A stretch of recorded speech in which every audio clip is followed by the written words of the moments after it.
সারাদিন বাসার মধ্যে কী রান্না হবে বা কী খাওয়া হবে তার থেকে বেশি চিন্তা ভাবনা করা হয় যে সন্ধ্যায় বিকেলবেলা নাস্তা হিসাবে সবাইকে কী দেওয়া হবে।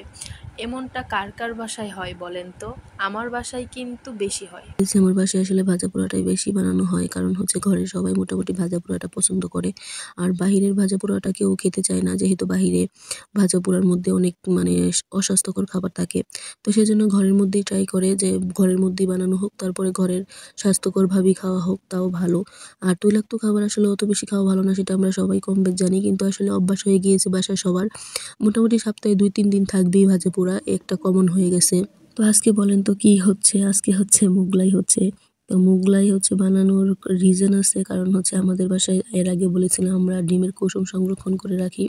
ডিমের কুসুমগুলো আসলে ফেলে না দিয়ে আমরা ওই ডিমের কুসুমগুলা দিয়ে আমরা প্রায়ই ভাজা পোড়ার মধ্যে অনেক কিছুর মধ্যে ব্যবহার করে থাকি। তো এতে করে হচ্ছে অনেক সুন্দর হয়। তো খেতেও ভালো লাগে। তো এই তো মোগলাই বানানো হচ্ছে আজকে সন্ধ্যায়।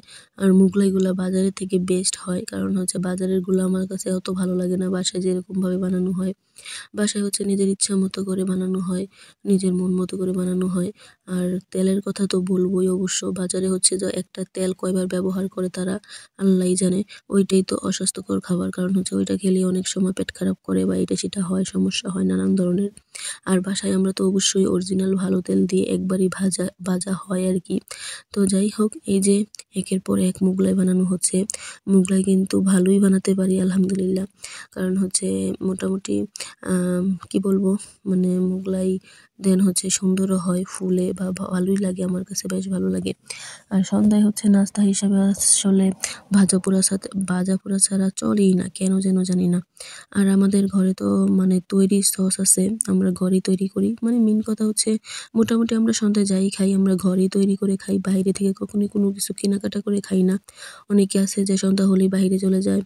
দোকান থেকে এটা সেটা নিয়ে এসে মানে স্ন্যাক্স হিসাবে এটা সেটা নিয়ে এসে ওইটা হয়তো নাস্তা করে। কিন্তু আসলে আমাদের বাসায় ওরকমটা কখনোই চলে না। মানে সন্ধ্যায় আমরা যাই বানানো হয় আমরা ঘরে হাতে তৈরি করে দেন হচ্ছে ওইটা খাই। আর সন্ধ্যায় খাওয়াটা কেন যেন সারাদিনের মধ্যে একটা মেইন খাবারের মধ্যে পড়ে যায়। মানে সারাদিন কি খেলাম না খেলাম ওইটা আসলে আসল না, মানে আসল কথা না। কিন্তু সন্ধ্যায় কি খাবো সেটাই আসল কথা।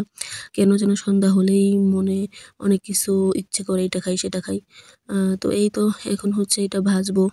আর ভাজা অনেক সুন্দর হয়, একদম পুরা ফুলে অনেক সুন্দর হয়, একদম মুচমুচে সুন্দর হয়। তো আস্তে আস্তে এগুলা ভেজে নিব। ভেজে নিয়ে তারপর এটা হচ্ছে ঘরের তৈরি সস দিয়ে খাবো। ঘরের তৈরি সস দিয়ে খেতে কিন্তু ভীষণ ভালো লাগে, যা বলার বাহিরে।